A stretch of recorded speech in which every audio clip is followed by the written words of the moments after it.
Olá, aluno, tudo bem? Voltamos aqui agora para falar de outro conteúdo que vai cair na sua prova do Banco do Brasil. Nós estamos aqui no Espaço Campus do SIG, em Brasília. Para quem não me conhece, eu sou o professor Léo Matos. Creio que você já assistiu a aula 1, que nós falamos de Linux. Agora nós vamos fazer um resumão aqui de hardware, que é outro conceito que pode cair na sua prova. Além de hardware, lá também está descrito os conceitos de software, tá bom? E nós vamos falar um pouquinho sobre esse conteúdo de hardware, que é mais importante ainda para a sua prova, tá bom? Lembre-se que estou aqui fazendo esse aulão gratuito e apoiado pelo Estúdio Aulas, que é um curso online que oferece cursos para concursos públicos no Brasil inteiro, né? Já tem uma grande quantidade de alunos aí aprovados e graças ao Estúdio Aulas e graças ao Espaço Campus, curso presencial, eu estou aqui fazendo esse aulão gratuito para todos vocês, tá bom? Lembrando também, gente, que no sábado agora, né, dia 8 de fevereiro, nós teremos o aulão da aprovação. O aulão da aprovação vai acontecer no Espaço Campus do SIG, em Brasília. Você que não mora em Brasília não vai poder participar, a não ser que vocês venham fazer a prova aqui, né? Porque a prova é no domingo. Então, vocês quiserem participar do aulão da aprovação, o pessoal que mora em Brasília, vai poder participar sábado agora no SIG com o Wendel Léo, né? Que vai trabalhar a parte de técnicas de vendas e atendimento. Nós vamos ter também o Douglas Léo, que também vai trabalhar a parte de matemática financeira. E eu, Léo Matos, vou trabalhar a parte de informática com vocês, tá bom? Vou fazer várias questões aqui que são prováveis de cair na prova no aulão da aprovação sábado, tá bom? Então, entre em contato com o número 4103-2526, prefixo 61, 4103-2526 e peça mais informações, temos algumas vagas ainda, tá bom? Então vamos para o que interessa, parar de lenga-lenga, de comercial, vamos aqui para o que interessa. Quando a gente fala de hardware, eu creio que todo mundo já sabe que hardware é o estudo dos componentes físicos do computador. Estuda a parte mecânica, a parte dos circuitos eletrônicos, ou seja, hardware é a parte que a gente pode tocar no computador, é a parte física, a parte palpável, diferente, por exemplo, da parte de software, que é formada pela parte inteligente do computador, ou seja, por os programas. Todo programa é considerado um software, ou seja, classificado como a parte mais inteligente do nosso computador. O hardware não funciona sem o software. Nós até aprendemos que o hardware é gerenciado pelo sistema operacional. O sistema operacional, no caso que nós vimos na aula passada, o Linux. Mas também nós temos o sistema operacional Windows que pode gerenciar esses recursos físicos do computador.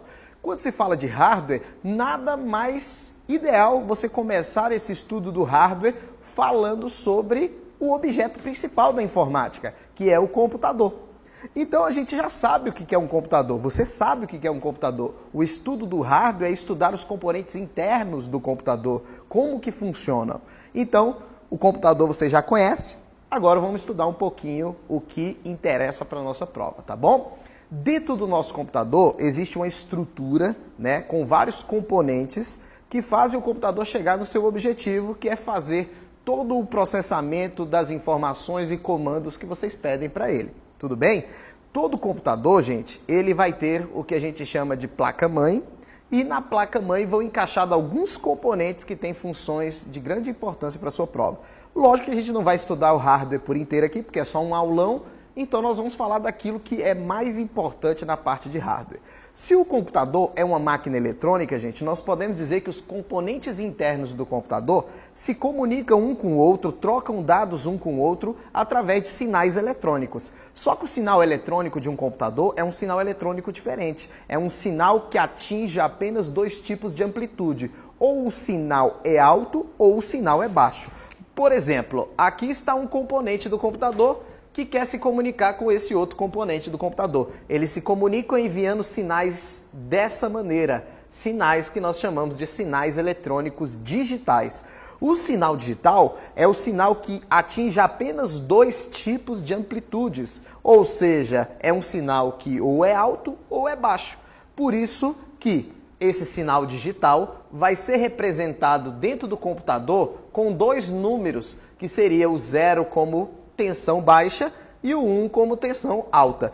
E aí formando uma linguagem que a gente chama de linguagem binária. A linguagem binária é a linguagem dos zeros e uns. Tudo dentro do computador é representado por 0 e 1. Beleza? Ou seja, uma foto, uma música, um áudio, tudo dentro do computador está armazenado através da linguagem binária para representação do sinal digital. Então, o que a gente aprendeu aqui? Que o computador, os componentes internos do computador se comunicam através de sinais eletrônicos chamados digitais, e o computador, para trabalhar com esses sinais digitais, armazena as informações através da linguagem binária. Na linguagem binária, quando a gente tem que uma informação é representada através de um código binário, cada dígito da linguagem binária é chamado de bit. Isso aqui é um bit, isso aqui é um bit. Bit, gente, é a menor coisa que o computador consegue entender. A menor coisa que o computador consegue manipular é chamado de bit. Bit quer dizer dígito binário. Cada dígito desse aqui é chamado de bit. E o bit, dentro da informática, ele é representado por um B minúsculo. B minúsculo representa bit. Quando a gente tem um conjunto de 8 dígitos binários, 8 bits, a gente chama esse conjunto de byte. Então, bit é cada 0 e 1 da linguagem binária, é a menor coisa, a menor unidade de informação que o computador consegue entender. Já o byte, representado pelo um B maiúsculo, ele é um conjunto de 8 bits, tudo bem? Então, quando tiver B minúsculo bit, B maiúsculo byte. Então, falamos um pouquinho sobre a linguagem binária. Dentro do nosso computador, nós podemos dizer que tudo trabalha através dos sinais digitais e da linguagem binária. Isso a gente acabou de aprender. Beleza. Agora, gente, o que vocês têm que saber também é quais são os componentes que trabalham dentro do computador com isso. Se o computador entende zeros e uns, como é que os componentes se comunicam? Qual é a função de cada um deles? É o que nós vamos falar agora. Dentro do nosso computador, gente, existe um componente de grande importância que é chamado de processador, ou chamado de CPU. Processador é um nome que naturalmente as pessoas chamam. CPU quer dizer Central Process Unit, também conhecido como UCP, Unidade Central de Processamento. Então, na verdade, a CPU não é aquele gabinete que fica do lado do seu computador. CPU é o processador, um microchip que vai encaixado na placa-mãe que vai dentro desse gabinete. E esse processador, essa CPU, esse UCP, Unidade Central de Processamento, é capaz de fazer o quê? De processar. Só que o que é processar dentro da tecnologia? Processar quer dizer entender, interpretar, calcular, transformar. Tudo isso é processar. Então, o processador é o componente do nosso computador capaz de executar, de processar, executar os comandos, executar as instruções que vocês dão ao computador. Então, é o processador que executa os comandos, é o processador que executa as instruções, por isso ele é considerado o cérebro. Se você olhar aí, olha aí na sua tela, você vai ver o processador. Ele é um microchip, olha aí, ele é um microchip. Então, o gabinete é uma coisa, CPU, processador é outra coisa. Agora, qual é a função do processador na hora da prova? Executar as instruções. Agora, olhando aqui, o processador para executar as instruções, ele é ligado ao que a gente chama de memória principal. A memória principal do nosso computador, constituída de chips chamado de memória RAM, é exatamente o local onde ficam armazenadas as instruções no momento que o processador vai executar. Então nós temos a seguinte arquitetura, ó, processador, memória principal constituída de RAM, e nós temos aqui também, por exemplo, o HD do nosso computador, o disco rígido. Os nossos programas, eles ficam armazenados no HD.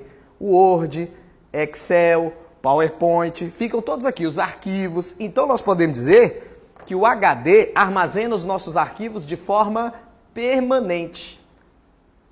Mas quando a gente executa os programas que estão no HD, quando a gente executa os arquivos que estão no HD, as instruções são enviadas para a memória principal. A memória principal armazena as instruções suficientes para executar o programa E o processador fica capaz de buscar a instrução, levar para o seu núcleo e executar a instrução. O processador busca e executa a instrução. Então, dentro desse desenho, nós podemos deduzir o quê? O processador é o componente capaz de executar os comandos, executar as instruções. Aonde estão as instruções, os programas, os arquivos armazenados de forma permanente? No HD.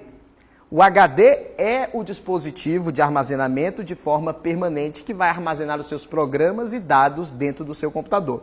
Quando você executa o programa, executa o arquivo, o HD envia as instruções necessárias para esse procedimento para a memória principal RAM. A memória principal RAM armazena as instruções temporariamente até que o processador busque a instrução e execute, busque e executa. Aí o programa aparece na sua tela. Então, o componente capaz de executar as instruções, processador. O componente capaz de armazenar as instruções no momento em que estão sendo executadas, memória principal RAM. O dispositivo que armazena os programas de forma permanente, disco rígido. Tudo bem? Falando mais do disco rígido, olha a foto do disco rígido aí. Falando um pouquinho mais do disco rígido. O disco rígido, o HD da gente, também conhecido antigamente como Winchester, ele pode ter algumas características colocadas na sua prova, e eu já vou citar quais delas podem acontecer. O HD, gente, ele é considerado uma memória secundária, uma memória de massa. Toda memória secundária ou memória de massa são aquelas memórias que armazenam dados de forma permanente para que você possa usar depois. Um pendrive é uma memória secundária porque você pode salvar e usar depois. O antigo disquete também é uma memória secundária, o CD é uma memória secundária. Toda memória que eu posso salvar dados para usar depois é chamada de memória secundária. No caso, o HD é uma memória secundária. Hoje nós temos dois tipos de HD no mercado, que é o HD IDE e o HD SATA. O HD IDE é porque o conector dele à placa-mãe é chamado de conector IDE, ou seja, também conhecido como cabo flat. Cabo flat é um cabo que conecta o HD à placa-mãe para que você possa ter todo esse exemplo que eu dei aqui no quadro de vocês. Então, se na prova cair HD, vai cair HD IDE e HD SATA. Nós temos esses dois modelos. Olha aí na tela. Esse aí é o HD IDE, beleza? E olha aí, esse outro aí é o HD SATA. Hoje, no mercado, o HD SATA é o melhor. O HD SATA ele é mais eficiente, ou seja, mais rápido na taxa de transferência. As transferências, a execução dos programas, a salvaguarda dos arquivos no HD SATA é muito mais rápido do que no HD IDE. O HD IDE, então, é antigo, o HD SATA é mais novo. Tudo bem? O que falar da memória principal RAM para a sua prova? A memória principal RAM, hoje, ela é comercializada em modo de pentes, em módulos de pentes, tá bom? Ou módulo ou pente de memória, como você vai ver aí nessa foto agora. Ó. Isso aí é uma memória principal RAM. A memória principal RAM, ela tem o papel de armazenar os programas temporariamente, ou seja, no momento que estão sendo executados os programas. E esses programas antes estavam armazenados onde? No disco rígido. Executou o programa, vai para a memória principal. Fechou o programa, sai da memória principal, mas continua no HD aquele programa. A memória principal, RAM, ela tem a característica de ser volátil. A memória volátil é aquela memória que depende de energia para manter os dados armazenados. Então, os dados que estão armazenados na memória principal só permanecem lá enquanto o computador está ligado. Desligou o computador, essa memória apaga o conteúdo. Tanto é que, quando você tem um monte de programa na tela, se você está com um monte de programa na tela, lógico que os programas estão sendo executados, então ele está aqui na memória principal. Caso você desligue sem querer, meter o pé no estabilizador, o computador para de mandar energia para a memória principal. Logo, apaga tudo. Quando você liga o computador, os programas não estão mais na tela. Por quê? Porque isso aqui é uma memória volátil. Depende de energia para manter os dados armazenados. Diferente, por exemplo, do HD, que é uma memória não volátil, porque os dados permanecem lá gravados, mesmo quando o computador está desligado. Da memória principal RAM, você também deve saber o quê? Quando fala da memória principal RAM, nós podemos dizer que ela influencia na velocidade do computador. Por que essa memória influencia na velocidade do computador? O processador depende dessa memória para que ele desempenhe o seu papel total. Ou seja, se ele depende dessa memória, se a memória não atende às requisições do processador, logo essa memória não vai ser uma memória muito boa e o seu computador vai perder em desempenho. Então, quanto melhor a memória RAM, melhor o desempenho do seu computador. E existe um outro fato que depois nós vamos falar sobre isso, tá bom? Então, fiz um resumo aqui do que é o processador, a memória principal RAM e o HD do nosso computador. Lembrando que qualquer um desses aí pode cair na sua prova. Quando a gente fala de memórias, gente, nós temos vários tipos de memória no nosso computador. Essa memória que nós aprendemos aqui, nós aprendemos duas memórias, nós aprendemos a memória principal RAM, que armazena os programas no momento da execução, e nós falamos do HD, que é uma memória secundária. Existem outras memórias, tá bom? Por exemplo, existe uma outra memória principal no nosso computador também.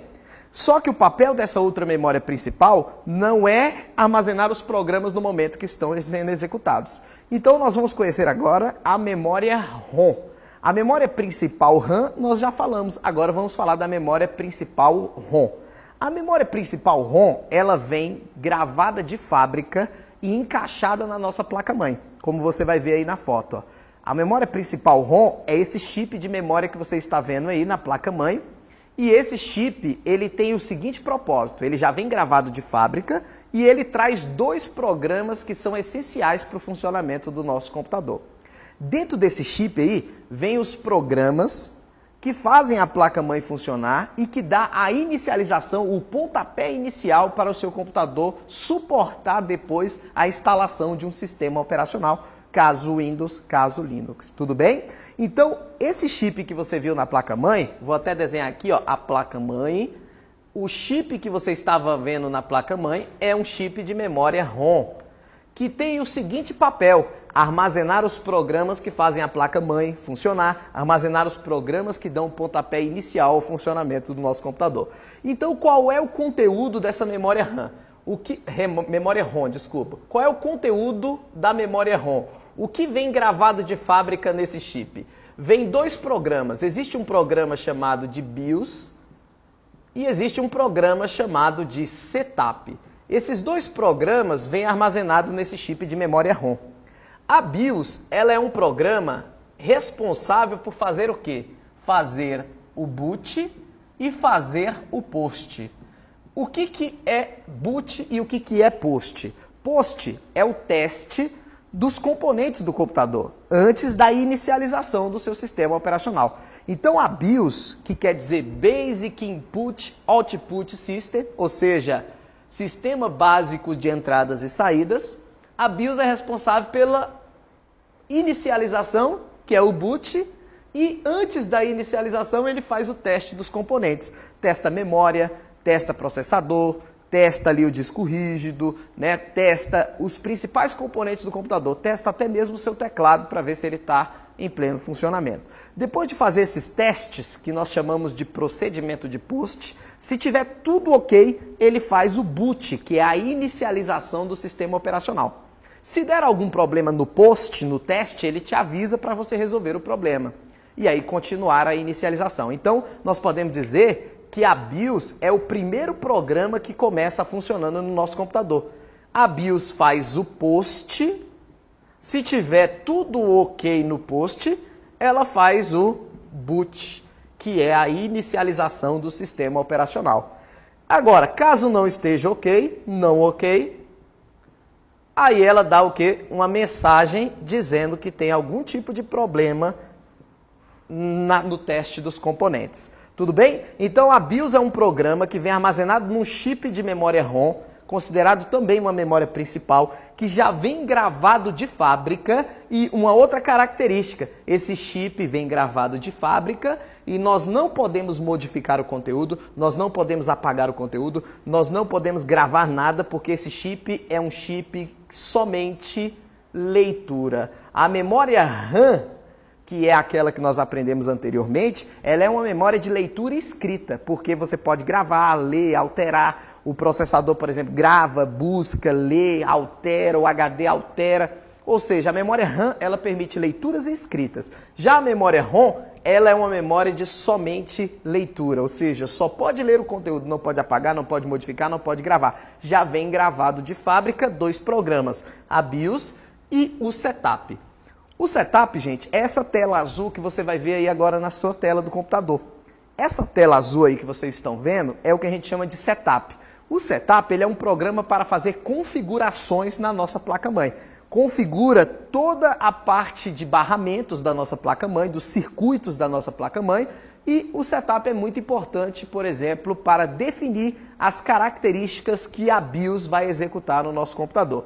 Então, na hora da prova, o que eu quero que vocês lembrem? Que BIOS é responsável pela inicialização, antes da inicialização faz o POST, e o Setup é responsável pela configuração. Por isso, essa memória, chamada de memória ROM, é considerada principal por trazer esses 2 programas de grande importância para a gente. Lembrando, a memória ROM é não volátil. O que quer dizer não volátil? O que quer dizer não volátil? Não perde os dados quando o computador, por exemplo, não energiza o seu circuito. Ou seja, não depende de energia para manter os dados armazenados. A RAM é volátil, a ROM é não volátil. Além dessas memórias que eu apresentei para vocês, vocês também têm que saber o que é memória cache na hora da prova. A memória cache, nós vamos fazer um desenho aqui para exemplificar da seguinte maneira. O processador é o componente capaz de executar as instruções. Aonde ficam as instruções, programas e arquivos antes de serem executadas? Ficam armazenadas no HD de forma permanente. O HD envia as instruções para serem processadas. Ele envia as instruções para onde? Você já sabe que envia para a memória principal, chamada de memória principal RAM. A memória principal RAM armazena as instruções no momento que estão sendo executadas. Beleza. Agora nós vamos inserir aqui, entre o processador e a memória principal, um chipzinho que seria a memória cache. A memória cache, gente, ela é uma memória mais rápida que a memória principal RAM. Ela executa as instruções, ela responde melhor ao processador do que a memória principal RAM. Tudo bem? Ela é um chip muito mais rápido. Então, se o processador executasse as instruções na cache, seria mais rápido do que executar as instruções aonde? Na memória principal RAM. Isso é claro.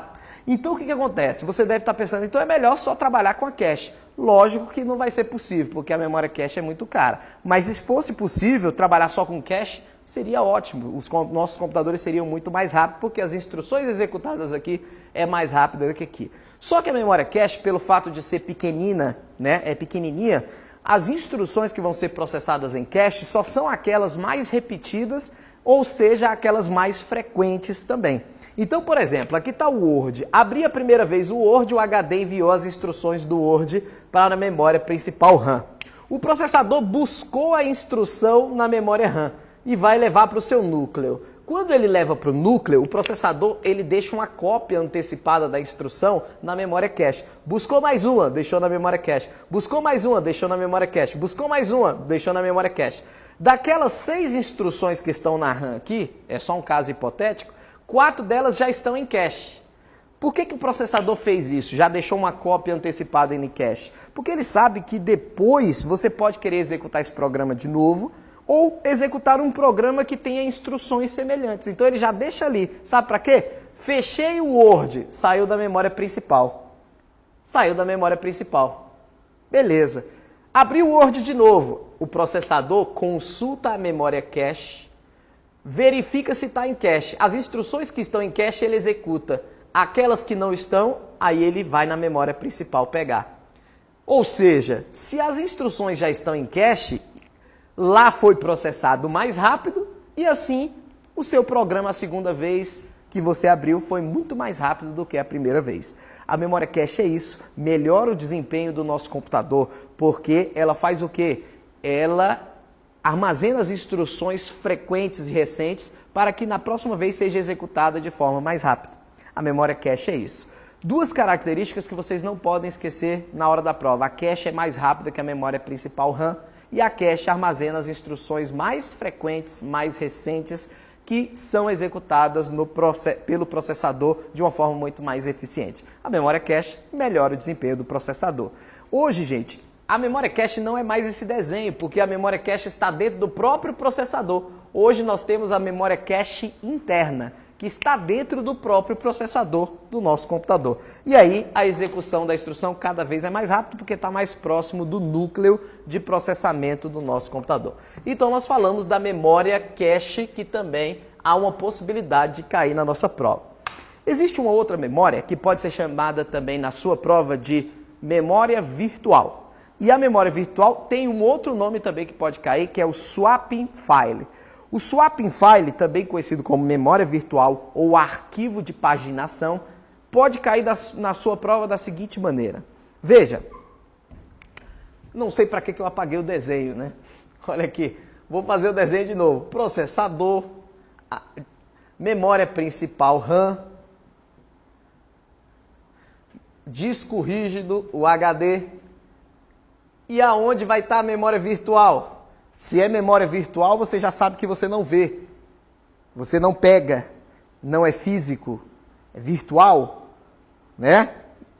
Falar assim que você não vê é até estranho, mas é virtual. Então, logo, nós vamos entender o quê? Que a memória virtual não é física, não é hardware, é software, porque ela é um arquivo que faz isso aqui, ó, com o nosso HD. É um arquivo que, vamos dizer assim, reserva 10% do HD para ser usado como memória virtual. Esses 10% do HD é a memória virtual.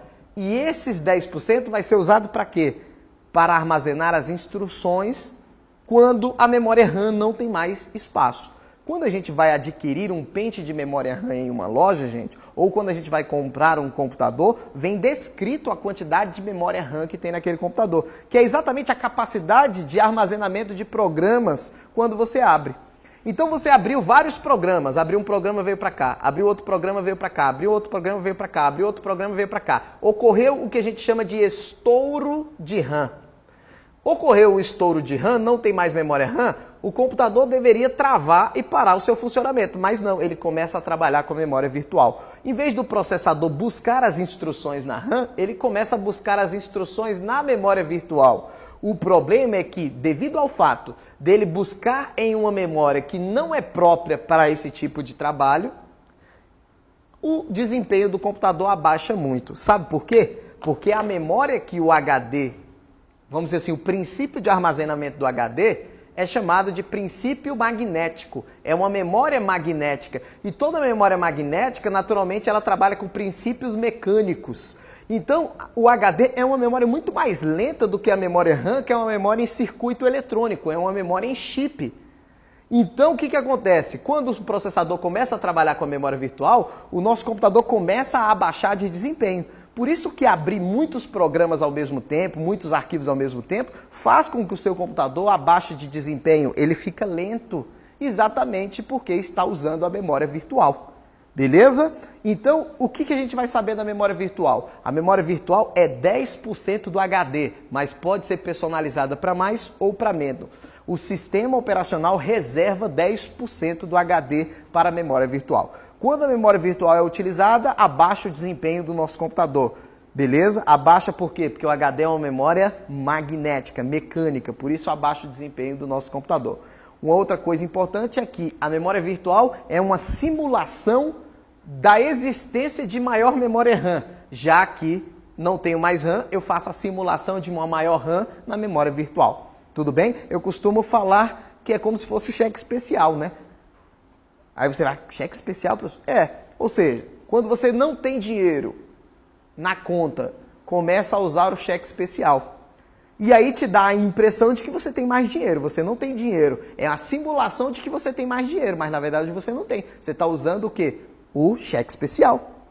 Beleza? Então, é praticamente aqui uma analogia legal. Não tem mais memória RAM, não tem mais dinheiro, usa a memória virtual, usa o cheque especial. Beleza? E melhora o desempenho ou piora? Piora o desempenho, você fica desanimado, estou usando o cheque especial, estou lascado, vou pagar o juro da merda. É isso mesmo. Então, você vai lembrar o que é memória virtual na sua prova. Memória virtual não é hardware, porque é virtual, é um arquivo criado dentro do HD, então é considerado software. Beleza? Espero que vocês tenham gostado dessas dicas aí a respeito de hardware.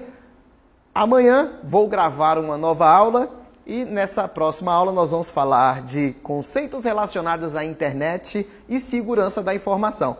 algumas dicas que com certeza podem estar na sua prova. Abraço, obrigado demais. Compartilhe esse vídeo aí para as pessoas se darem bem caso caia uma questão dessa que eu passei. Abraço para vocês, obrigado e sábado não esqueça do aulão da aprovação.